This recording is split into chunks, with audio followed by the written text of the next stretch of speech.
Shalom à tous, bonjour à tout le monde, bonjour à toute la Côte d'Ivoire, bonjour à toute l'Afrique, bonjour au monde entier dans le nom de Jésus. Voilà, ce matin, nous allons parler de quelque chose de très important. Et je vais parler d'une chose qui vient de la Bible. Et quand on parle de la Bible, généralement, les gens voient que le côté christianisme, ils voient que les chrétiens, le côté foi. C'est pas ça. Quand je te parle de la Bible, je te parle du Dieu créateur. Et si toi, tu n'as pas été créé par Dieu, alors la Bible ne te concerne pas. Parce que dans toutes les religions du monde, en tout cas les bonnes religions qui se reconnaissent, savent que l'origine de l'homme vient de quelque part. Et que c'est Dieu qui nous a créés. Et Dieu nous accompagne avec, je peux dire, des lois. Pour notre bonheur, le Seigneur lui-même, il a vu qu'il faut construire quelque chose autour de nous pour que nous puissions vivre dans ce rayon-là et puis connaître la joie.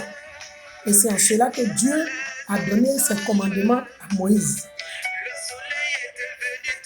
Et à partir de ces 10 commandements, vous allez voir que toutes les lois qui se trouvent dans le monde entier, dans tous les gouvernements, toutes les institutions, tu vas regarder le fondement, là, ce sont les 10 commandements de Dieu. Il n'y a aucun pays au monde qui va encourager le vol. Il n'y a aucun pays au monde qui va encourager les tueries, les morts. Tuer ton ami, tuer ton prochain, il n'y en a pas. Il n'y a aucun pays au monde qui va encourager, je peux dire, comment on appelle ça?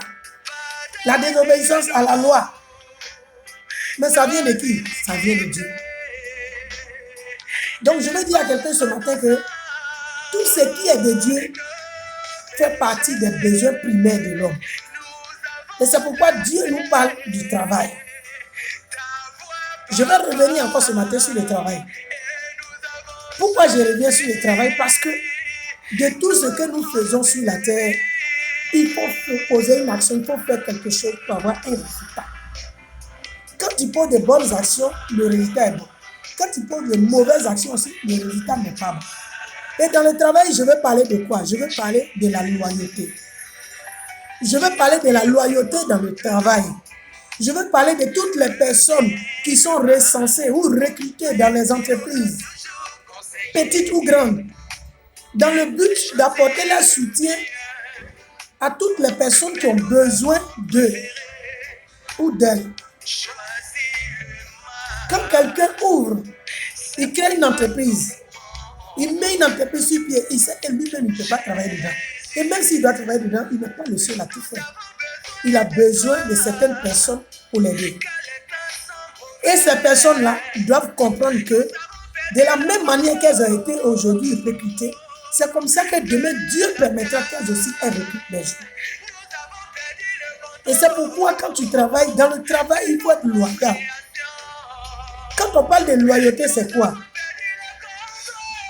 Il faut donner le meilleur de toi. En donnant le meilleur de toi, il faut penser au bonheur de celui qui t'emploie. Pense à sa joie. Pense à son devenir. Pense à son avenir, à l'avenir de ses enfants. La personne, les gens de son âge, ils sont en train de gaspiller leur argent, ils sont en train de détruire leur vie. Pendant que cette personne réfléchit, et elle se dit que dans mon pays, il y a le chômage. Dans mon pays, il y a la souffrance. Autour de moi, les gens souffrent. J'ai les moyens, Dieu m'a béni. Je vais réaliser à l'image de Dieu. Comme Dieu nous a créé à son image, il a créé le travail. Alors l'homme aussi, à l'image de Dieu, doit aussi créer le travail pour mettre des gens. Quand Dieu a fait le jardin d'Éden, il a mis 2 personnes dedans. Avec tout ce qu'il a créé, il a mis quelqu'un pour entretenir le jardin. Il a mis Adam, il a mis Ève. C'est comme ça aujourd'hui, les chefs d'entreprise, les fondateurs des entreprises, s'il vous plaît. Autant pour moi, les fondateurs des entreprises sont là aujourd'hui pour faire, je peux dire, travailler les autres qui en ont besoin. On te recrute, tu vas en entreprise. Tu vas pour travailler avec la personne. Et quand tu arrives, tu as de mauvaises foi. Tout ce que tu veux savoir de la personne, c'est de savoir comment la personne a fait et puis venir concurrencer la personne. On n'a pas dit de ne pas créer pour toi-même. Mais comment est-ce que tu t'arranges pour pouvoir envier la richesse de cette personne pendant que toi, Dieu t'a donné le pouvoir de créer et de posséder? Tu passes tout ton temps à fouiller dans les couches de cette personne pour savoir Sur quoi son entreprise est basée? Pourtant, c'est toi-même qui as le bon salaire, un meilleur salaire parmi tout le monde. La personne t'a fait confiance, t'a appelé. Il faut rester à côté de moi. Et comme les traites là, ils sont toujours à côté. Les Judas ne viennent pas de loin. C'est les gens qui mettent la main dans la même casserole, dans la même marmite avec nous. Ce sont ces mêmes Judas là qui sont toujours les premiers à nous livrer à nos ennemis. Tu es là, on te donne tout, mais tu n'es jamais satisfait. Tu veux arracher son entreprise. Peut-être qu'il a créé une entreprise. Peut-être même c'est une coiffeuse. Je vais prendre terre à terre. Elle a ouvert son salon de coiffure. Tu veux apprendre à travailler, il n'y a pas de souci. Elle te reçoit, elle te forme. Elle finit de te former. Et pendant qu'elle te forme, elle te paye le transport, ta nourriture de midi, tout, pour que tu sois à l'aise. Toi-même, tu témoignes que la personne est gentille. Toi-même, tu témoignes que ma tante, là, elle me prend bien. Souvent, même vous ramassez des grossesses pendant que vous êtes en train de travailler chez les gens.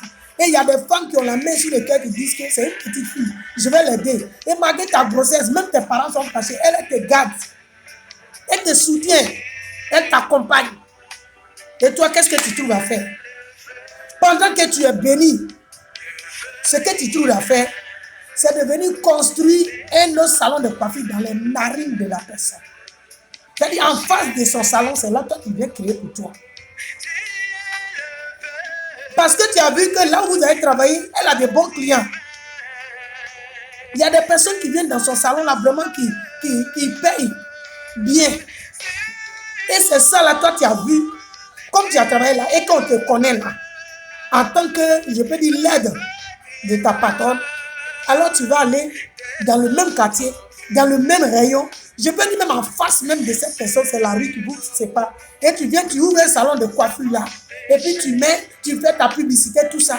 Pendant que c'est cette personne-là qui t'a nourri, qui t'a aidé, qui a tout fait pour toi. Comment l'homme peut être méchant jusqu'à ce point? Et avec ça, tu trouves que non, c'est les autres qui sont des sorciers. Mais tu es une sorcière. Ou bien tu es un sorcier. Tu es venu pour détruire la main qui t'a donné à manger. Tu es venu détruire la personne qui te nourrit. Tu es venu mettre les bâtons dans ses roues. Tu es ingrat. Tu n'es pas gentil. Et ce sont ces personnes-là, généralement, qui ouvrent la porte à tes ennemis. Quand quelqu'un t'en veut, il veut te faire du mal, même pour t'empoisonner. On peut passer par ce type de personnes-là pour venir te ôter la vie. Parce que celui qui t'empoisonne, il ne quitte pas loin. Il connaît ton quotidien. Il est capable de livrer ton programme d'entrée et de sortie à tes ennemis pour qu'on vienne te saisir et te tuer. Tu dis tu marches avec quelqu'un et c'est toi qui fais des réunions avec ceux qui ne l'aiment pas. Tu connais bien les gens qui le détestent. On peut dire même ses ennemis. Quand tu finis de causer avec cette personne-là, tu quittes là, tu vas maintenant dresser tous ses secrets dans la bouche, dans les oreilles de ses ennemis pour qu'on vienne l'attaquer. Et c'est toi, quand la personne se plaint pas, non, ça va aller, Dieu va faire. Il faut prier seulement, ça va aller. Dieu va faire, mais ça va aller. Quand la personne finit de parler net, tu prends en même temps, tu dis, venez, voilà ce qu'elle a dit. Tu n'es pas loyal envers cette personne qui t'entend pas. Sinon, quand tu es bien dans ton cœur, quand tu sais ce qu'on appelle la loyauté, tu es fidèle à cette personne. Tu acceptes avec bon cœur ce que la personne te demande. Au contraire, tu pries pour la personne, pour que l'entreprise marche et soit prospère, pour que les salaires changent, pour que le salaire soit gonflé. C'est tout ce qu'on te demande. Tu cherchais du travail. Tu ne savais même pas comment faire pour avoir 10 000 francs. Mais je dis 5 000, mais tu ne savais pas où rentrer. On t'a pris, peut-être on t'a mis dans un garage pour que tu sois apprenti mécanicien.